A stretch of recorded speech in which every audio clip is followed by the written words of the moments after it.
सो hi guys, आज के इस वीडियो में हम अपने CSV फाइल की डेटा को पाइथन का यूज करके MySQL में इंपोर्ट करने वाले हैं। लेकिन सबसे पहले समझते हैं कि प्रॉब्लम क्या है। तो प्रॉब्लम है कि मेरे पास एक CSV की फाइल है जिसमें 1 लाख से ऊपर डेटा मेरे पास अवेलेबल है। और जब मैंने इसे डायरेक्ट अपने MySQL में इंपोर्ट करने की कोशिश की तो उसमें 2 से 3 घंटे लग गए। और जाहिर सी बात है, अगर हम 2 से 3 घंटे सिर्फ इंपोर्ट करने में लगाएंगे तो एनालिसिस कब करेंगे। तो इसके लिए हमारे पास एक इजी सॉल्यूशन है कि हम पाइथन का यूज करके अपने CSV डेटा को MySQL में इंपोर्ट कर सकते हैं। तो अगर आप इसे नहीं जानते हैं, स्टेप बाय स्टेप मैं आपको सॉल्यूशन बताऊंगा, तो वीडियो को लास्ट तक देखिएगा। तो चलिए शुरू करते हैं। हमें करना क्या है कि सबसे पहले यहाँ पे अपना MySQL ओपन करना है। ठीक है, MySQL ओपन करने के बाद आपका एक क्वेरी टूल यहाँ पे ओपन हो जाएगा। अपना पासवर्ड डालना है और क्वेरी टूल जैसे आपका यहाँ ओपन होता है, हम यहाँ पे एक डेटाबेस क्रिएट करेंगे। अब डेटाबेस क्रिएट क्यों कर रहे हैं? क्योंकि उसी डेटाबेस में हमें अपने CSV फाइल का जो टेबल है उसे यहाँ पे इंपोर्ट करना है। तो अगर आपको नहीं पता कि डेटाबेस कैसे क्रिएट करते हैं, इससे पहले आपने SQL का यूज नहीं किया है, तो सिंपल आपको यहाँ पे क्रिएट लिखना है। ठीक है, क्रिएट डेटाबेस और डेटाबेस का नाम आप कुछ भी दे सकते हैं, जो भी आपको डेटाबेस लेना है, जो इस तरह की फाइल आपकी अवेलेबल है, जो भी नाम से आप बनाना चाहते हैं उस नाम से। मैं यहाँ पे ले लेता हूँ जोमेटो के नाम से। ठीक है, और इसे रन करते हैं तो हमारे यहाँ पे जोमेटो के नाम से डेटाबेस क्रिएट हो चुका है। अब आप कहेंगे दिखाई कहाँ दे रहा है, तो सिंपल आपको यहाँ पे रिफ्रेश करना है, आपको यहाँ पे जोमेटो के नाम से डेटाबेस शो हो जाएगा। ठीक है, तो यही आसान तरीका MySQL में डेटाबेस क्रिएट करने का। किसी भी तरह के SQL में डेटाबेस क्रिएट हम इसी तरीके से करते हैं। ठीक है, अब हमें इसमें ही अपने टेबल को इंपोर्ट करना है। कैसे करेंगे? तो अपने पाइथन में जाते हैं, जुपिटर का नोटबुक ओपन करेंगे यहाँ पर, और यहाँ पर हमें कुछ मॉड्यूल्स की जरूरत पड़ेगी जिससे हम अपने MySQL को पाइथन से कनेक्ट करेंगे। तो सबसे पहले हम यहाँ पे पांडास का यूज करने वाले हैं। ठीक है, तो मेरे पे तो ऑलरेडी इंस्टॉल्ड है, पर आपको इंस्टॉल करना पड़ेगा। मैं आपको बताता हूँ कि इसे कैसे इंस्टॉल करेंगे। दूसरा जो हम यूज करेंगे, मैं को इसे थोड़ा जूम कर देता हूँ ताकि आपको दिखाई दे।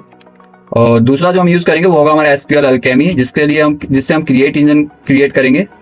ठीक है, क्रिएट इंजन का यूज करेंगे हम इसके थ्रू, SQL Alchemy।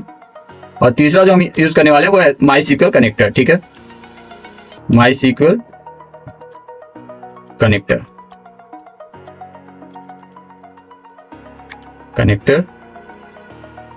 पाइथन। ठीक है, तो ये 3 मॉड्यूल्स हम यहाँ पे यूज करने वाले हैं इस अपने CSV फाइल को MySQL में इंपोर्ट करने के लिए यूजिंग पाइथन। अब अगर आपके पास ये तीनों मॉड्यूल्स यहाँ पे ऑलरेडी आपने इंस्टॉल नहीं कर रखा है, आपको सिंपल लिखना है PIP। ठीक है, PIP, और इन तीनों मॉड्यूल्स का आपको नाम लिख देना है, पांडास, SQL Alchemy। ठीक है, और MySQL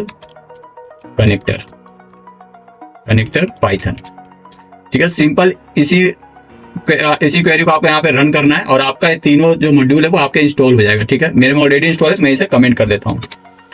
अब हमें करना क्या है, जैसे आपका इंस्टॉल हो जाता है, आपको पहले 2 चीज हम इंपोर्ट करेंगे, अपने पांडास को और क्रिएट इंजन को फ्रॉम SQL Alchemy। ठीक है, तो मैं यहाँ पे इंपोर्ट पांडास एज PD। ठीक है, और फ्रॉम SQL Alchemy इंपोर्ट कर लेते हैं हम क्रिएट इंजन। ठीक है, क्रिएट इंजन, ऐसे रन करते हैं तो हमारा रन हो रहा है। यहाँ पे हमारा पांडास और क्रिएट इंजन यहाँ पे इंपोर्ट हो चुका है। अब हम अपना एक डेटा फ्रेम क्रिएट करेंगे यूजिंग पांडास। तो pd डॉट रीड CSV, क्योंकि हमारे पास CSV फाइल है जैसे कि मैंने आपको ऑलरेडी बताया है, और यहाँ पे हम अपने CSV फाइल का पाथ देंगे।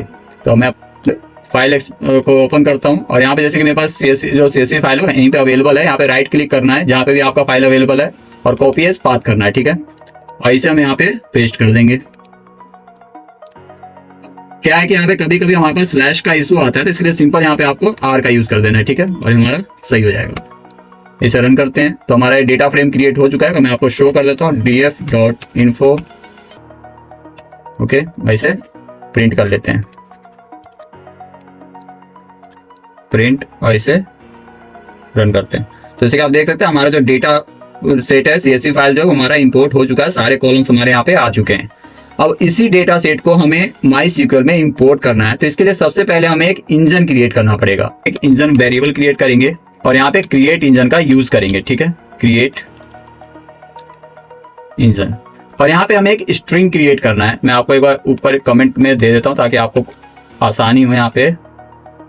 ठीक है, इसे हम कमेंट करते हैं और यहाँ पे पेस्ट करते हैं। ठीक है, तो इस तरह का स्ट्रिंग हमें यहाँ पर क्रिएट करना है, ठीक है, जिसमें हमें माई सीक्वल की जरूरत पड़ेगी। MySQL plus MySQL connector यहाँ पे हम लिखेंगे, माई स्ट्रिंग में MySQL plus MySQL connector, ठीक है, और यहाँ पे हम कॉलन लगाएंगे, स्लैश देंगे, और यहाँ पे हमें यूजर नेम चाहिए, ठीक है, यूजर नेम, और फिर इसे हम करेंगे कॉलन और पासवर्ड @localhost, ठीक है। फिर से हम कॉलन देंगे, यहाँ पे पोर्ट का नाम लिखेंगे, ठीक है, और स्लैश अपना डीबी डेटाबेस का नाम, ठीक है। अब ये सारी चीजें हमें यहाँ पर चाहिए, क्या चाहिए, यूजर नेम चाहिए, पासवर्ड चाहिए, लोकल होस्ट चाहिए, पोर्ट चाहिए और डेटाबेस का नाम चाहिए। तो हमें इसके लिए करना क्या है कि यहाँ पर एक हमें डेटाबेस कुछ वेरिएबल्स क्रिएट करेंगे जो हमें इन चीजों को स्टोर करके रखेगा, ठीक है। तो सबसे पहले हम यहाँ पे यूजर नेम का एक वेरिएबल क्रिएट कर लेते हैं। यूजर नेम का यूजर नेम सिंपल हमारा जो होता है वो रूट होगा, ठीक है, ऐसे स्ट्रिंग में लिख देते हैं। दूसरा जो वेरिएबल हम यहाँ पे क्रिएट करेंगे वो होगा हमारा पासवर्ड। जो भी आपका माई सीक्वल यूज करने के लिए जो भी आप पासवर्ड यूज करते हैं वो आपको वहां पे देना है, ठीक है। जो तीसरा आपको देना है यहाँ पे लोकल होस्ट, जिसका नाम हम देते हैं होस्ट, ठीक है। सॉरी, यहाँ पे होस्ट आप लिख सकते हैं, लोकल जो भी आपका सुटेबल है, तो होस्ट हमारा लोकल होस्ट ही होता है, तो host is equal to local host, ठीक है, लोकल होस्ट, ये हमने यहाँ पे कर लिया। और इसके बाद हमें देना है पोर्ट।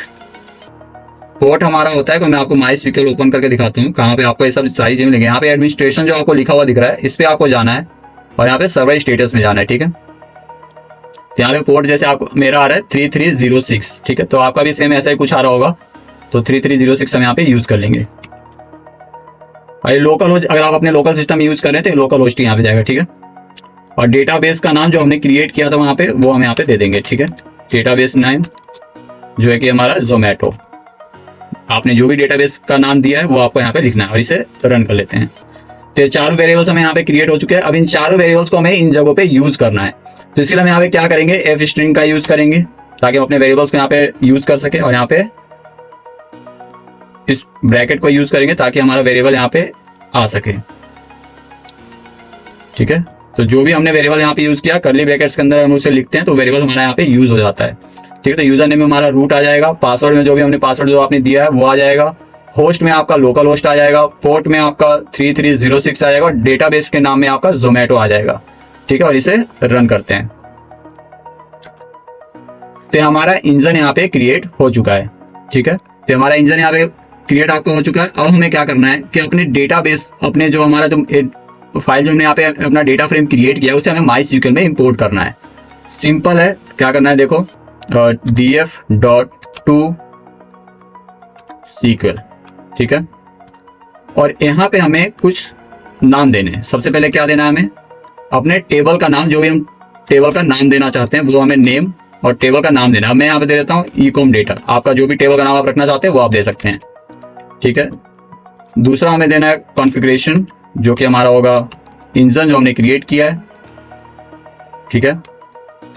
और हमें करना क्या है, अगर ये फाइल ऑलरेडी एग्जिस्ट करता है तो उसके लिए हम यहाँ पे कर देंगे रिप्लेस का यूज, ठीक है। उसे रिप्लेस कर दो। अगर आप अपेंड करना चाहते हैं तो अपेंड भी यहाँ पे यूज कर सकते हैं। और यहाँ पे हम कर देते हैं इंडेक्स जो कि कर देते हैं हम फॉल्स, ठीक है। और इसे रन करते हैं तो हमारे यहाँ पे आ गया है एक एरर। जैसे कि हम चेक करते हैं क्या एरर आ रहा है हमारे पास।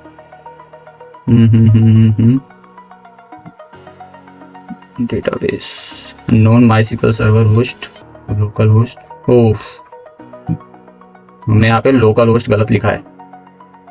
ऐसी ऐसी छोटी छोटी गलतियां आप भी कर सकते हैं, तो इसे ध्यान से लिखिएगा। यहाँ पे लोकल होस्ट करते हैं, पासवर्ड यहाँ पे चेंज कर दिया था, एक बार दोबारा से पासवर्ड लिख लेता हूँ। इसे दोबारा से रन करते हैं, इसे भी रन कर लेते हैं और इसे दोबारा से रन करते हैं। तो जैसा कि आप देख सकते हैं हमारी इस CSV फाइल में 1,13,000 डेटा अवेलेबल था। अब ये हमें पता कैसे चलेगा कि हमारा इंपोर्ट हुआ है कि नहीं हुआ है। सिंपल है, अपने CSV अपने माई सीक्वल में जाइए, स्कीमा में जाइए और यहाँ पे रिफ्रेश कीजिए। रिफ्रेश हो गया, जोमेटो ओपन करेंगे और हमारा टेबल यहाँ पे आ चुका है। इसे चेक करने के लिए आपको सिंपल यहाँ करना क्या है, सेलेक्ट एवरीथिंग फ्रॉम, हमने क्या टेबल वहां बनाया था, ecom डेटा। ठीक है, इसे रन करते हैं। ecom डेटा हमारे पास आ रहा है कोई एरर। ecom डेटा सही तो है सब कुछ। सबसे पहले हम यहाँ पे यूज करेंगे अपनी डेटाबेस को जो हमने क्रिएट किया था, और इसे रन करेंगे और इसे दोबारा से रन करते हैं। तो जैसे आप देखते हैं हमारा फाइल यहाँ पे इंपोर्ट हो चुका है, CSV फाइल हमारा यहाँ डेटा सारा आ चुका है। तो ये तो रहा आसान तरीका कि कैसे अपने MySQL में अपने पाइथन से डेटा को इंपोर्ट करते हैं। अब अगर हमें यहीं पर अगर चेक करना हो कि हमारा सच में वो फाइल इंपोर्ट हुआ है कि नहीं हुआ है, सिंपल आपको यहाँ लिखना क्या है, pd.read SQL, और जो क्वेरी हमने वहां लिखा था सेम वही क्वेरी आपको यहाँ लिखना है, select everything from ecom data. ठीक है, और इसे हम इंजन का यूज करेंगे यहाँ पर जो हमने क्रिएट किया था। ऐसे रन करेंगे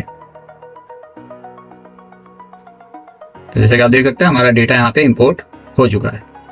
तो उम्मीद करता हूँ गाइस कि इस वीडियो से आपको कुछ ना कुछ नया सीखने को मिला होगा और आपने समझा होगा कैसे पाइथन का यूज करके हम अपनी CSV फाइल को अपने MySQL में इंपोर्ट करते हैं इजी, फास्ट और कन्वीनियंट तरीके से। तो अगर आपको वीडियो अच्छा लगा हो तो लाइक कीजिएगा, इसे दोस्तों के साथ शेयर कीजिएगा जो ये चीज़ें नहीं जानते हैं। और अगर आपको कोई भी डाउट हो, कुछ भी आपको समझ में ना आया हो, नीचे कमेंट कीजिएगा, मैं इस पे या तो नेक्स्ट वीडियो बना दूंगा या फिर आपको कमेंट में ही बता दूंगा। मैं मिलता हूँ आपसे नेक्स्ट वीडियो में एक नए प्रॉब्लम के साथ, एक नए सोल्यूशन के साथ। तब तक के लिए गुड बाय।